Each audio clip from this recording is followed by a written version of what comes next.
Hello guys, in today's video I'm going to show you how to create a simple yet professional footer in WordPress. Let's begin. First, go to the official website on WordPress, log in using your Google account so you can access your dashboards. From there, I want you to click on Edit, then go to the page editor. Next would be we just need to click on the plus icon over here so we can add more elements and blocks. Just type in footer, and this is what we need. I'm going to put this at the bottom section so we can see this. Then you can choose the layout that fits your website. You can click it to add to your website or just simply drag it wherever you want.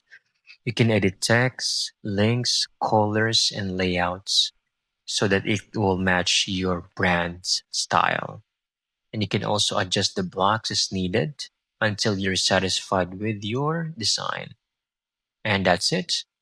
You have successfully applied or created your footer in your WordPress website. And don't forget to hit or save the changes over here.